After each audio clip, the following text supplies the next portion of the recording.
জম্মু ও কাশ্মীরে পর্যটকদের লক্ষ্য করে সংঘটিত ভয়াবহ বন্দুক হামলার তীব্র নিন্দা জানিয়েছে জাতিসংঘের নিরাপত্তা পরিষদ। এক প্রেস বিবৃতিতে তারা হামলাকারী, পরিকল্পনাকারী, অর্থদাতা এবং পৃষ্ঠপোষকদের জবাবদিহির আওতায় আনার উপর জোর দিয়েছে। একই সঙ্গে এই হামলার পেছনে যারা যে কোনোভাবে সহযোগিতা করেছে তাদেরকেও বিচারের মুখোমুখি করতে হবে বলে জানিয়েছে পরিষদ।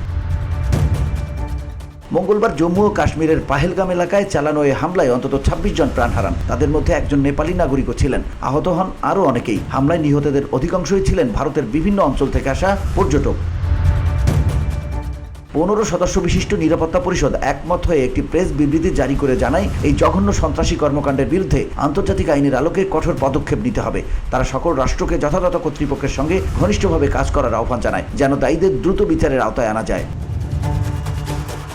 প্রসঙ্গত, প্রেস বিবৃতি হচ্ছে নিরাপত্তা পরিষদের পক্ষ থেকে সভাপতির মাধ্যমে প্রকাশিত আনুষ্ঠানিক বক্তব্য, যা সব সদস্য রাষ্ট্রের সম্মতিক্রমেই জারি হয়। এই বিবৃতিতে নিহতদের পরিবারের প্রতি গভীর শোক ও সমবেদনা জানানো হয়েছে। পাশাপাশি ভারত ও নেপাল সরকারকেও সমবেদনা জানায় নিরাপত্তা পরিষদ। আহতদের দ্রুত সুস্থতা কামনাও জানানো হয়। বসুন্ধরা, উত্তরা, বনশ্রী, কুড়িল ও বাড্ডা সহ রাজধানীর বিভিন্ন স্থানে অভিজাত ও অত্যাধুনিক মানের ফ্ল্যাট কেনার এক নির্ভরযোগ্য প্রতিষ্ঠান প্লেজেন্ট প্রপার্টিজ লিমিটেড। তাই আপনার স্বপ্নের আবাসনের জন্য আজই যোগাযোগ করুন। Pleasant properties limited, where destiny matches eventually.